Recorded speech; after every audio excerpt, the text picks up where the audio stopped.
শুরুতেই জানিয়ে দিব ইরানে বিচার বিভাগের ভবনে গ্রেনেড হামলা। এরপর রয়েছে তুরস্কে মুসলিম ব্রাদারহুডের সদস্য আটক, মিশরের সঙ্গে সম্পর্ক ঘনিষ্ঠ করার ইঙ্গিত। ইরানে বিচার বিভাগের ভবনে গ্রেনেড হামলা। ইরানের দক্ষিণ পূর্বাঞ্চলীয় রাজ্য সিস্তান বালুচিস্তানে গ্রেনেড হামলায় কমপক্ষে ৫ জন নিহত হয়েছেন। শুক্রবার রাজ্যের রাজধানী জাহেদানে ইরানের বিচার বিভাগের একটি ভবনে এই হামলা হয়েছে। পরে নিরাপত্তা বাহিনীর সঙ্গে সংঘর্ষে ৩ হামলাকারীও নিহত হয়েছে বলে ঊর্ধ্বতন এক পুলিশ কর্মকর্তার বরাত দিয়ে জানিয়েছে ইরানের রাষ্ট্রীয় বার্তা সংস্থা ইরনা। সিস্তান বালুচিস্তান পুলিশের উপকমান্ডার আলী রেজা দালিরি ইরনাকে বলেছেন, হামলাকারীরা দর্শনার্থীর ছদ্মবেশে ভবনটিতে প্রবেশ করেছিল। ভবনে ঢোকার পর তারা নিজেদের সঙ্গে ফাঁকা গ্রেনেড নিক্ষেপ করে। নিহতদের মধ্যে একটি ১ বছরের শিশু এবং তার মাও আছেন।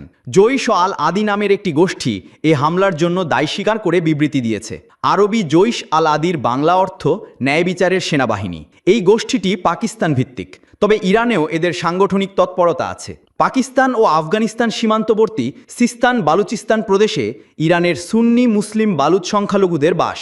এই জনগোষ্ঠীটি দীর্ঘদিন ধরেই রাজনৈতিকভাবে উপেক্ষিত এবং অর্থনৈতিকভাবে বঞ্চনার শিকার হওয়ার অভিযোগ জানিয়ে আসছে। রাজধানী তেহরান থেকে প্রায় ১২০০ কিলোমিটার দক্ষিণ পূর্বে অবস্থিত সিস্তান বালুচিস্তান প্রদেশ ইরানের দরিদ্রতম এলাকাগুলোর মধ্যে একটি। একসময় পাকিস্তানের দক্ষিণ পশ্চিমাঞ্চলীয় প্রদেশ বেলুচিস্তান এই সিস্তান বালুচিস্তানের অংশ ছিল। তুরস্কে মুসলিম ব্রাদারহুডের সদস্য আটক, মিশরের সঙ্গে সম্পর্ক ঘনিষ্ঠ করার ইঙ্গিত। তুরস্কে মুসলিম ব্রাদারহুডের সদস্য থাকার অভিযোগে একজন মিশরীয় নাগরিককে দেশ থেকে বিতাড়িত করা হয়েছে বলে মধ্যপ্রাচ্য ভিত্তিক সংবাদ মাধ্যম মিডল ইস্ট আই জানিয়েছে। মোহাম্মদ আবদেন হাফিজ, যিনি দীর্ঘদিন ধরে তুরস্কে বৈধভাবে বসবাস করছিলেন, সোমবার ইস্তাম্বুল বিমানবন্দরে আফ্রিকা থেকে ব্যবসায়িক সফর শেষে ফেরার সময় আটক হন। মিশরে মুসলিম ব্রাদারহুডকে একটি সন্ত্রাসী সংগঠন হিসেবে ঘোষিত করা হয়েছে এবং ২০১৩ সালের সামরিক অভ্যুত্থানের পর থেকে সেখানে এই সংগঠনে ব্যাপক দমনপীড়ন চালানো হচ্ছে। সেই সময় থেকে হাজার হাজার মুসলিম ব্রাদারহুড সদস্য ও সমর্থক মিশর থেকে পালিয়ে তুরস্কে আশ্রয় নিয়েছিলেন। তুর্কি সূত্রগুলো মিডল ইস্ট আইকে জানায়, আবদেল হাফিজের বিরুদ্ধে প্রবেশ নিষেধাজ্ঞা আরোপ করা হয়েছে, যার ফলে তাকে স্বয়ংক্রিয়ভাবে তৃতীয় কোনো দেশে বিতাড়িত করা হয়েছে। সাধারণত তুরস্ক এমন কাউকে বিতাড়িত করে না যাকে অন্য দেশে পাঠালে তার বিরুদ্ধে নির্যাতন বা মৃত্যুদণ্ডের সম্ভাবনা থাকে। তবে এই পদক্ষেপ তুর্কি সরকারের পক্ষ থেকে আবদেল হাফিজের বিরুদ্ধে অসাধারণ সিদ্ধান্ত হিসেবে দেখানো হচ্ছে। হাশম আন্দোলন।